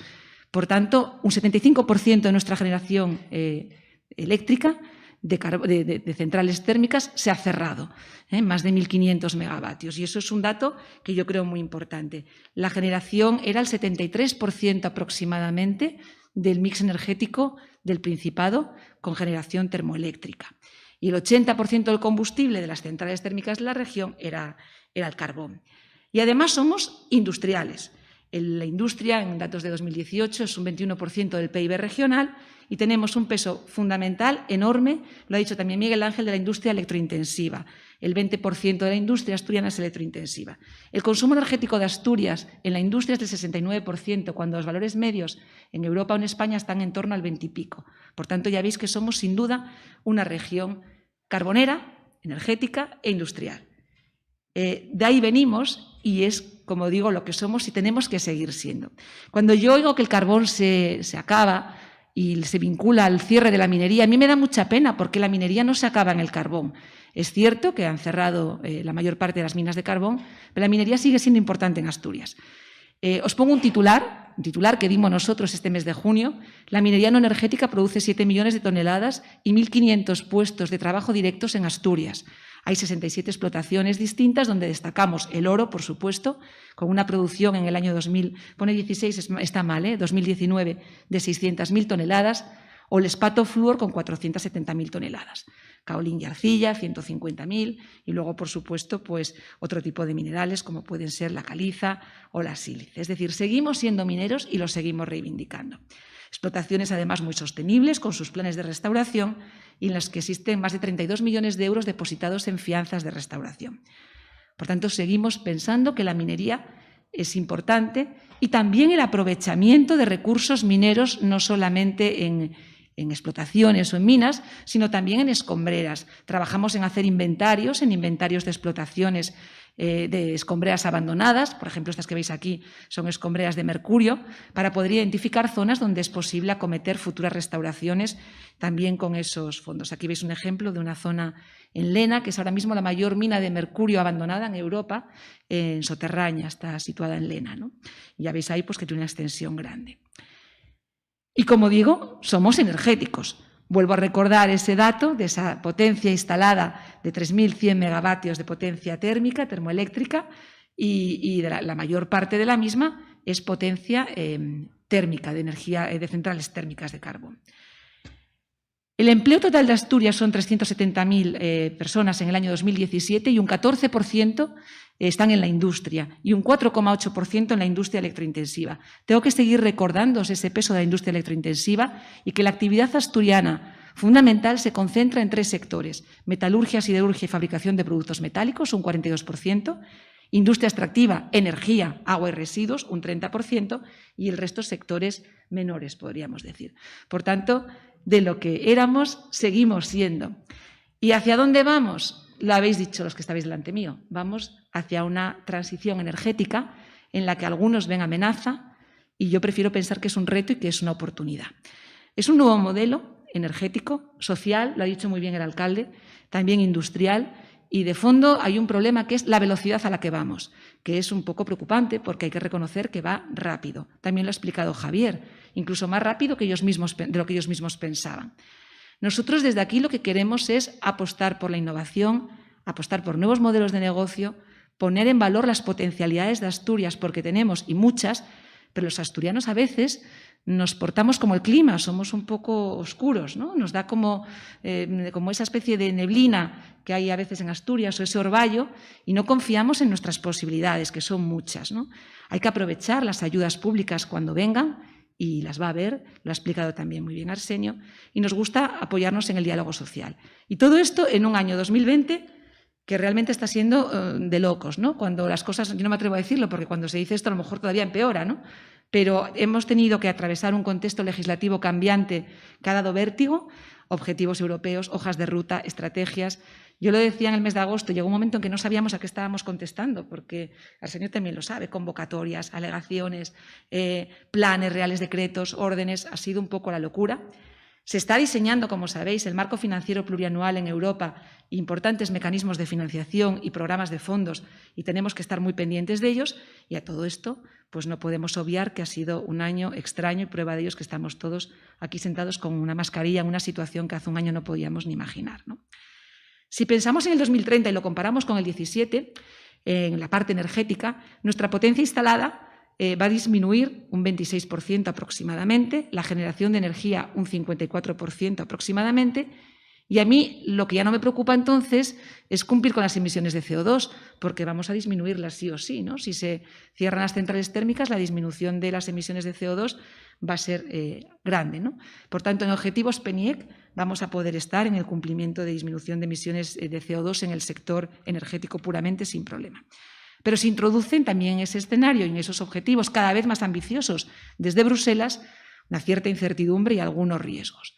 Si ya sabemos quiénes somos, si ya sabemos que queremos una transición justa, que es una reclamación de todos los territorios mineros y con centrales térmicas, y sabemos por qué lo estamos haciendo, por ese cumplimiento de objetivos ambientales y por un compromiso, además, también con las generaciones futuras, tenemos que pensar cuándo lo hacemos, y va a ser muy rápido, cómo lo hacemos y también cuánto nos va a costar, cuánto nos van a apoyar, cuánto apoyo vamos a recibir, cuántos fondos nos van a llegar desde Madrid y desde Bruselas. Y todo ello a través de diversificación, disrupción y sostenibilidad.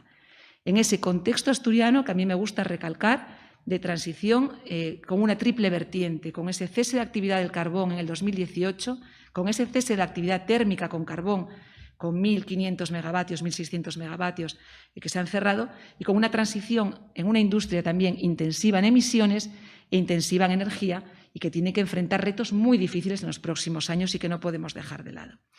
Nuestro objetivo, entonces, tiene que ser devolver la esperanza a esos municipios que tanto han dado, alcalde, tú lo decías muy bien, ¿no? Esa esperanza como región y tener a las personas en el centro de las decisiones. A mí me gusta mucho esa foto porque, aparte de que es un símbolo de la Brigada de Salvamento Minero, es un minero y es lo que tenemos que hacer, ¿no? Sujetar a nuestros mineros, que estén en el centro las personas de esas decisiones y apoyarnos también en ellos y no dejarles caer. Hemos hecho una comisión mixta para evaluar este impacto de la transición energética en Asturias y se fue dando una aproximación multidimensional a este problema con la colaboración, bajo el paraguas del Ministerio, con la colaboración no solo de miembros del Gobierno, sino de la FADE, de la Federación de Empresarios, de los sindicatos, de la Federación Asturiana de Concejos y luego pues de universidad, empresas, centros de investigación, asociaciones, etcétera. EDP también formó parte de estos trabajos. Y bueno, pues hemos implicado a los principales agentes, estuvo en exposición pública el documento y hemos extraído pues una serie de lecciones que yo creo que son valiosas.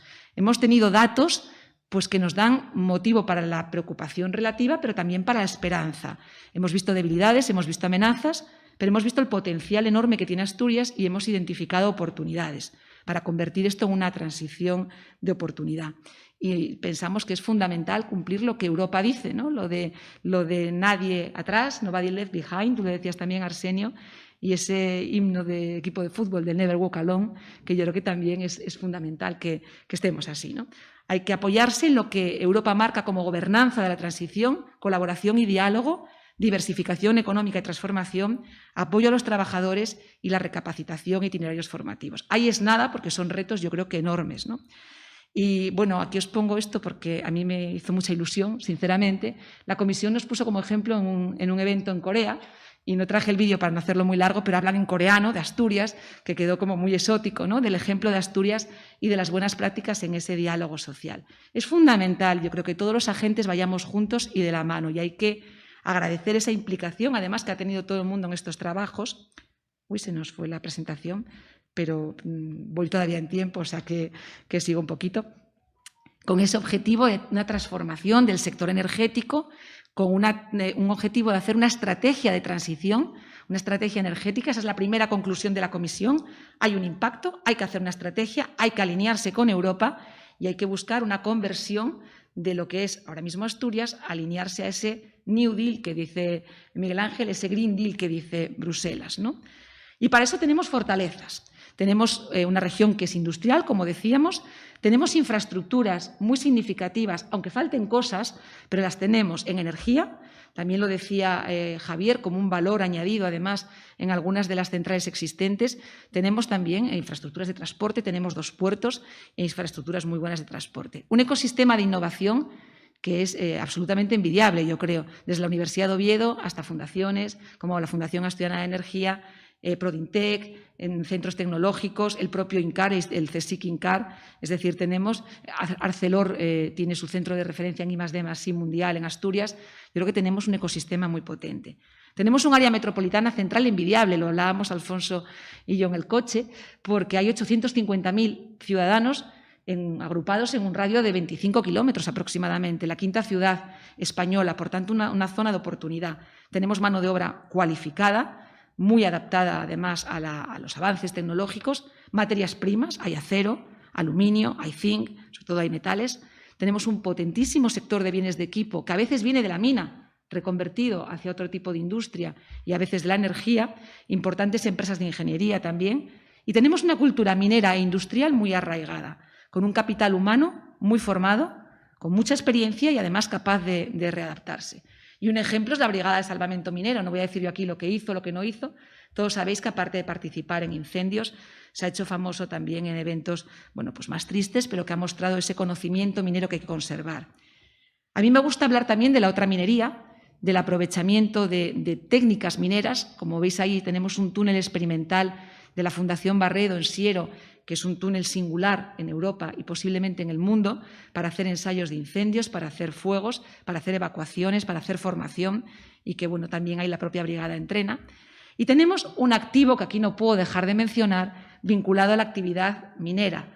Un activo que va desde centrales térmicas como la Pereda, que se pueden reconvertir, la propia central de Soto, activos como la geotermia y el uso de agua de mina, y desde luego el patrimonio industrial y minero con mayúsculas, que yo no me atrevo a entrar aquí en esto porque los expertos sois vosotros y hablaréis de ello. Solo os pongo un ejemplo de geotermia, porque Mieres es posiblemente uno de los sitios con mayor aprovechamiento de agua de mina para geotermia. Hay una instalación de 2,2 megavatios térmicos que da energía, aparte de instalaciones de la Universidad de Oviedo, a un centro de investigación, al Hospital Álvarez Builla, un hospital. Ahora se está extendiendo hacia unas viviendas sociales, hacia otras partes de instalaciones de la Universidad de Oviedo. Es decir, es una instalación singular y ejemplar de UNOSA, y también se está haciendo lo mismo en Fondón, en Langreo, otro district heating que va a dar energía térmica con geotermia de agua de mina, pues a un centro deportivo, a una serie de edificios y a un hotel. Por tanto, estamos hablando de proyectos en geotermia que ponen Asturias en el mapa. Ese patrimonio industrial y minero, yo no quiero citarlo todo, seguro que lo habláis y mucho vosotros. A mí me gusta todo el patrimonio minero de Asturias, todo él, desde el principio hasta el final. Y dejo ahí a la derecha el Pozo Santiago, del que han hablado también algunos agentes con propuestas de proyectos para aquellos que lo desarrollen. Y vamos a través de una mesa de movilidad eléctrica en Asturias, en la que estamos trabajando en proyectos de sostenibilidad y de movilidad eléctrica. Os estoy esbozando algunos de esos proyectos que a veces nos preguntan, y también ha esbozado alguno Javier. Desarrollo de puntos de recarga singular, con almacenamiento de energía, desarrollo de movilidad de gas, movilidad con hidrógeno, son campos que estamos trabajando. Estamos desplegando las redes de puntos de recarga, gracias sobre todo a EDP. Hay 14 puntos de recarga rápida en Asturias y 100 y pico de recarga semi y lenta, que son puntos de acceso público y que permiten conectar Asturias de norte a sur y de este a oeste con vehículo eléctrico, y colaborar a esos millones de vehículos eléctricos que no sé si veremos en 2030, pero ojalá. Y tenemos actividades emergentes en nuevos modelos de negocio que provienen, como digo, de la actividad industrial, minera y energética, en offshore, en hidrógeno, en almacenamiento. Hay empresas punteras en Asturias que están trabajando y tenemos incluso hubs para apoyarlas. Gran parte de la eólica marina que se está construyendo en el mundo sale del puerto de Avilés. Os recojo muy brevemente líneas de trabajo. Todo esto se agrupa en líneas de trabajo. No voy a contarlas todas porque no os quiero agobiar, pero sí que sepamos que tenemos varias líneas identificadas. A mí me gusta muchísimo el almacenamiento y me alegro que Arsenio lo haya dicho porque no estábamos de acuerdo, también lo dijiste tú, Javier. Yo creo que el almacenamiento es fundamental en el desarrollo futuro energético para garantizar no solo la seguridad de suministro, también la calidad de ese suministro y llegar a mantener un precio competitivo. Nos gusta mucho el hidrógeno, las tecnologías offshore, la movilidad eléctrica, rehabilitación de edificios, eficiencia energética, la biomasa con un valor añadido. Yo creo que tenemos muchos campos en los que hemos identificado ya proyectos y en los que tenemos oportunidades y hay que seguir trabajando. Y luego hay otros proyectos que no son estrictamente energéticos, todo lo que va vinculado con la restauración minera, nuevo uso de centrales térmicas, economía circular, agroalimentación, Asturias Verde y el turismo, que también tenemos mucho que decir. Toda la parte vinculada a establecimientos sociosanitarios, que ahora después también de la pandemia cobra un nuevo impulso. Es decir, tenemos mucho en lo que trabajar, tenemos oportunidades en el marco europeo, en los programas de financiación, en los mecanismos de financiación, en el Next Generation EU sobre todo, y, como no, en el mecanismo de transición justa con su fondo de transición justa, donde solamente hay 8 provincias españolas y tenemos que optimizar esos fondos y emplearlos muy bien en esa transición. Y tenemos un marco nacional. Y me gusta terminar hablando también de ello, porque parece que solo lo fiamos a Bruselas, solo lo fiamos a Europa, y quiero recordar que falta por ejecutar los fondos mineros del 13-18, que tienen 97 millones de euros entre el 21 y el 23. Esto nos da 33 millones al año. Y desde el año 2019, desde septiembre del 19 a fecha de hoy, llevamos 32 millones en convocatorias territorializadas energéticas, que son directas para Asturias. El Plan MOVES 2, que está abierto, el PARER de rehabilitación, que está abierto, y la convocatoria de térmicas y eléctricas, que se publicará estos días en el BOE, que son 10 millones para actuaciones en térmicas y eléctricas en Asturias, además de las ayudas de eficiencia energética en el sector industrial, que son de 12 millones. Es decir, 32 millones para eficiencia, para rehabilitación, para movilidad eléctrica y para térmicas y eléctricas. En definitiva, es una oportunidad, y yo quiero pensar que es así. Hay nuevos modelos de negocio, hay nuevos agentes intervinientes. Tenemos que hacer estrategias muy urgentes y estar alineados con Bruselas. Tenemos que ir juntos también con las demás regiones y municipios en transición, pero tenemos la posibilidad de generar productos de alto valor añadido. Hay que identificar esas oportunidades muy bien, mejorar y mantener la colaboración entre agentes. Yo sigo tendiendo la mano a todos los agentes que han participado en la comisión para seguir trabajando en la estrategia, en ese diálogo y colaboración público-privada. Y sobre todo, yo creo que no hay soluciones mágicas, que necesitamos proyectos buenos con un alto valor añadido, pero que tenemos que dar a los territorios sus propias herramientas. Lo decía antes también el alcalde, lo decías tú, en los convenios de transición que yo no he mencionado, lo has contado tú, en Asturias hay 3 zonas, suroccidente, Nalón y Caudal. Los territorios conocen muy bien lo que tienen, hay que darles sus herramientas, porque hay un entorno favorable. Tenemos una ocasión única, yo creo, de aprovechar todo eso para hacer una transición de verdad justa y ordenada, con proyectos singulares. Y a mí me gustó mucho una frase que escuché a un profesor mayor y con mucha experiencia en la Granda, que dijo: atinar con la conducta a seguir. Me pareció una frase muy bonita, porque realmente eso es lo que tenemos que hacer y es nuestra responsabilidad, la de atinar en este momento tan importante con la conducta y con la elección del camino que hagamos. Pero yo creo que tenemos mucho por delante, así que hay que trabajar por ello. Gracias.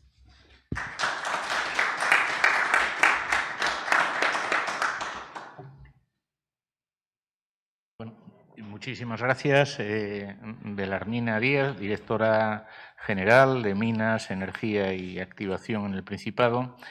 Ahora vamos a abrir algún turno de preguntas o recoger alguna de las que nos están planteando en este sentido. Presencialmente podéis los propios ponentes, ¿no?, intercambiar alguna opinión o matización o pregunta o ampliar vuestra intervención si lo creéis oportuno. ¿Queréis alguno intervenir o complementar algo de lo que habéis planteado? Y si no, Ángel, me parece que habías comentado, ¿no? Aprovechar las oportunidades solventes que nos están pasando por la puerta, que va a ser muy difícil de concretar. Aquí se habla de proyectos vinculados a la transición, que si hidrógeno, que si aprovechamientos en biomasa, que si...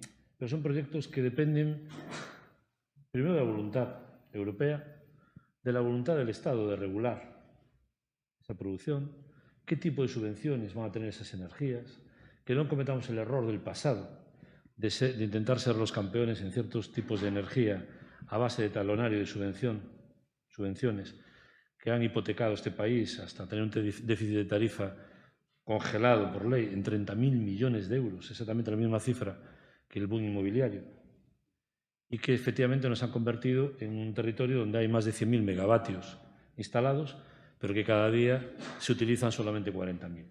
Entonces, me conformaría, ya nos iremos reinventando nosotros poco a poco, copiando de otros territorios que siempre han sido referentes, como Asturias, y atendiendo proyectos solventes, de eléctricas solventes, como pudiera ser EDP y algunas otras que por allí pululan, pero de verdad me preocupa sobre todo la gestión de los fondos que vengan, que van a venir con mucha hambre por parte de los territorios, que van a venir basada en conceptos que son muy etéreos, como la transición justa y las mesas de transición y los convenios de transición, que yo todavía no sé manejar y que me suena más a filosofía que a realismo, más a voluntarismo que a realismo, y me da mucho miedo que seamos capaces de aterrizar esa buena voluntad, de aterrizar digamos que esos compromisos que nacen del Protocolo de París y que al final digamos que van a ser un filtro para los gobernantes que estemos implicados en este momento histórico. Es decir, si aprovechamos bien esos fondos, yo creo que lo que dice Belarmina será una realidad, será otra Asturias, será otra Galicia, y si los aprovechamos mal y simplemente es filosofía, también nos van a llevar a la parte más oscura de la historia, ¿no?, a los que nos toque gobernar las administraciones. Sí, una pregunta aprovechando precisamente la presencia del director general, ¿no?, de urbanismo, Alfonso, que bueno, había comentado y además habíamos hablado, pero no habíamos tenido oportunidad de comentar una de las cuestiones que dentro de lo que es los estudiosos o el activismo del patrimonio industrial a nivel internacional en estos momentos, que se está planteando estrategias comunes. De hecho, hay un inicio de un grupo de trabajo entre Alemania, el Reino Unido, Chequia, Polonia, varios lugares en los cuales bueno, pues, estamos, ¿no?, preparando una ponencia, sobre todo un planteamiento común sobre aquello que nos afecta a todos y que trata con el porvenir del caso que nos ocupa, del patrimonio industrial, que es la necesidad del planeamiento de espacios patrimoniales, ¿no?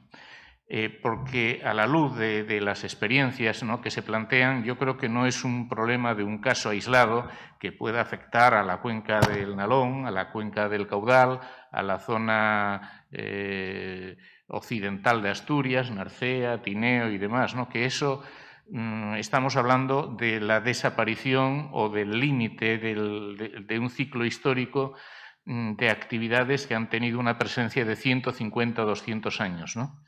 Y en ese caso concreto han marcado definitivamente el territorio con lo que vemos, que es el patrimonio edilicio en algunos casos, ¿no?, o esos iconos de la memoria industrial que comentaba anteriormente, pero en otro también con sus externalidades, sus deseconomías, la contaminación, la agresión al paisaje, porque la industria en principio es una agresión del hombre al paisaje, que utiliza las materias primas, las utiliza, los lleva a los centros de producción y después de esos centros de producción las mercancías que de ahí salen van a lugares distintos y distantes y hay un ciclo. Pero el origen está en los lugares que más han dado, en definitiva, que son los productores de materias primas y que más han dado en función del mayor patrimonio que existe, que son las personas, los hombres, ¿no?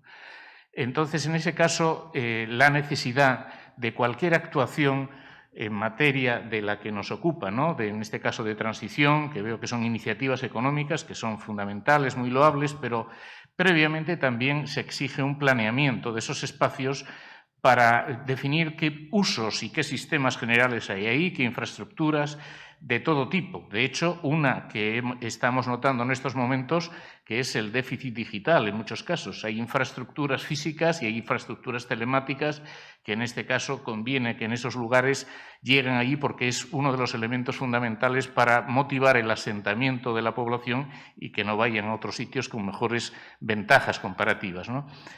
Pero esa reflexión de actuar desde un punto de vista urbanístico en esos espacios de saneamiento, de intervenciones paisajísticas multidisciplinares, de preservar lo fundamental a través de inventarios, de la documentación, de los iconos, de los elementos de la memoria industrial y luego el tratar de hacer atractivos esos lugares para invertir nuevas actividades económicas con nuevos productos, nuevos procesos, pero con una calidad de vida distinta, que en algunos casos nosotros vemos desde un punto de vista nostálgico como algo muy importante, que pervivan viviendas de las últimas décadas del siglo XIX, que sin duda es fundamental porque es parte de la historia contemporánea y por eso postulamos su preservación, pero tenemos que reconocer que en muchos casos los estándares de calidad de vida y los estándares ambientales que postulamos en la Agenda 2030 no se cumplen. Por lo tanto, exige previamente esa actuación territorial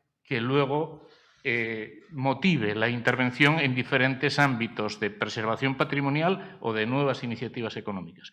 Entonces, quería el comentario porque traslado esta reflexión larga, pero que es la que se está comentando en muchos lugares previos, ¿no? Porque en este momento se está postulando para Patrimonio Mundial de UNESCO en la categoría de paisaje la cuenca del Ruhr. Han hecho un trabajo realmente extraordinario, pero el principal problema que se encontraron en los años 80 era la terrible contaminación y las terribles deseconomías que existían para tratar de dar un cambio estructural a esas zonas, ¿no?, en función y en beneficio de las personas, por supuesto.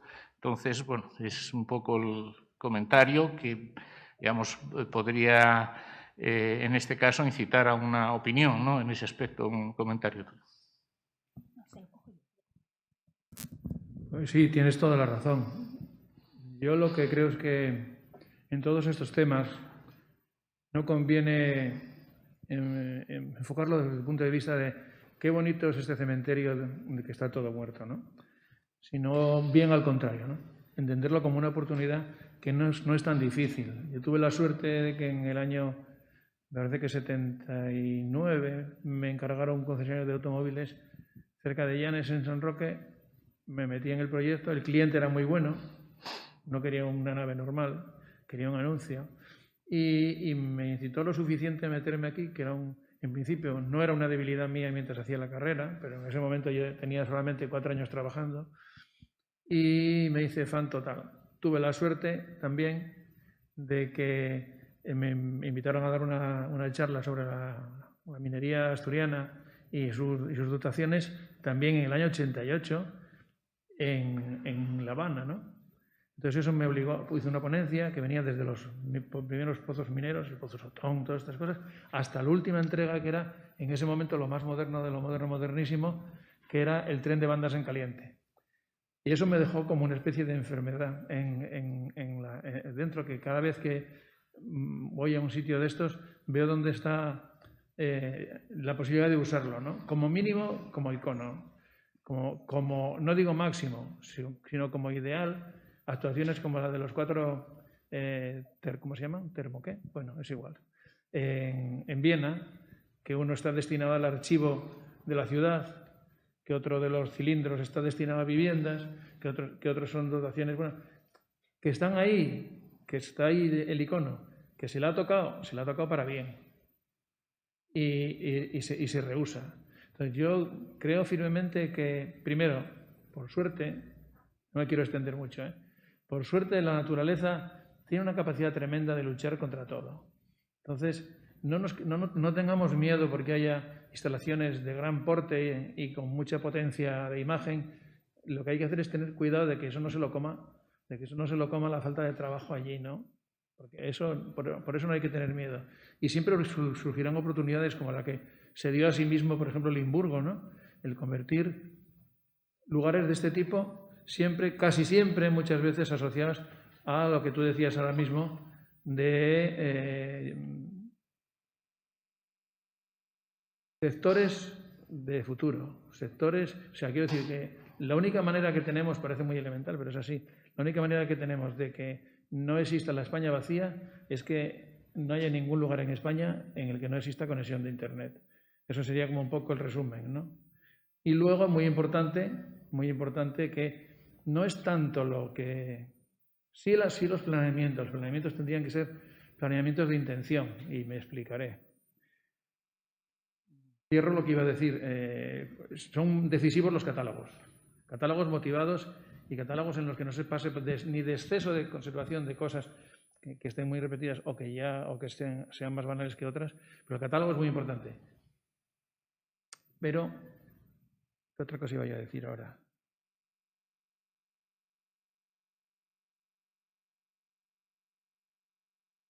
¿Para ahora mismo? Bueno, pues nada. Con esto cierro, si me acuerdo, luego sigo. Sí, sí, era, sobre todo era a la luz de todo lo comentado y sobre todo aprovechando la cuestión, esta reflexión que a mí me parece, bueno, pues digamos, importante sobre todo para nosotros, que a veces nos preocupamos desde un punto de vista más emotivo, ¿no? En unas ocasiones de la conservación, de la preservación, y lo que quiero un poco enfatizar es la necesidad de que eso esté en un ámbito y en un contexto adecuado, ¿no? Para la misma, porque igual lo primero es plantearse, aunque sea como en el caso de la Alemania Oriental, donde estuvimos cerca de Freiberg, ¿no? o de Aspontes, se exige una gran inversión inicial, siempre o casi siempre de iniciativa pública, en otros casos privada, pero que es de acondicionar esos lugares en los cuales previamente hay que saber cuáles son los elementos simbólicos, históricos, culturales, que hay que... Y luego plantearte esta línea de actuación, ¿no? Futura, pero lo primero actuar en el territorio, ¿no? Tenemos que cambiar la manera de hacer el planeamiento. No solo este planeamiento, no solo este planeamiento, sino la manera de... No podemos seguir con la estupenda en su momento Ley del Suelo del 1956, que lo que estamos haciendo es eso, y lo que estamos intentando en la Consejería es que la futura ley que tenemos ya presupuestada y que estamos empezando a trabajar en ella sea de otro modo. Sin querer, y quién iba a pensar eso en ese momento, en el año 31 se celebraba el aniversario de la creación de los colegios de arquitectura, en concreto del Consejo de Colegios de España. Y, por suerte, 4 amigos vimos que por allí andaban 2 de los dioses de la arquitectura del mundo mundial, que uno era Candela, que se tuvo que exiliar por ser republicano, y otro era José Luis Sert, que sin falta de ser ni republicano ni de familia no pudiente, era el decano de la Facultad de Oxford, ¿no? Entonces, nos hablaba y nos decía que teníamos, ya nos lo decía entonces, a Javier Fontbella, a José Ramón Alonso Pereira, a mí mismo, éramos como unos críos que estábamos allí, que llevábamos 6 o 7 años trabajando y estábamos delante de 2 dioses de la arquitectura, que coincidían en una cosa, que no se trata de ponerlo todo en palabras que definan completamente lo que hay que hacer. Y hablo de todo, no solamente de la arquitectura industrial. Es imposible. Una legislación como la ley que tenemos ahora mismo en Asturias es el empeño de un empecinado en dejarlo todo definido. Eso es imposible si lo quieres vivo. Lo que nos proponía José Luis Sert y Félix Candela es que se hagan urban design, que le llamaban ellos en el año ¿cuánto dije? Da igual, hace la Biblia en verso. En los años 70. Nos decían eso ya. Y un planeamiento que sea realmente, que lleve el crecimiento y que lleve su razón de ser, parte del interior. Tú llegas a un sitio y dices, a ver, ¿qué es lo que puedo hacer aquí? Lo que hicieron los alemanes, no sé dónde. Ninguno va a ser igual a otro. Tienes que ver, para cada territorio se ve un esbozo y se propone. No hay por qué pensar que el que quiere hacer algo es un ser malvado que solo se quiere enriquecer, que es lo que hay detrás muchas veces de las normativas. Es decir, aquí todo el mundo me va a querer engañar. No, verás. A la gente, si le das la oportunidad de crecer y lo que puede hacer ahí es racional y consigue un beneficio material que es justo, eso va a funcionar. Va a funcionar de consumo, lo público con lo privado.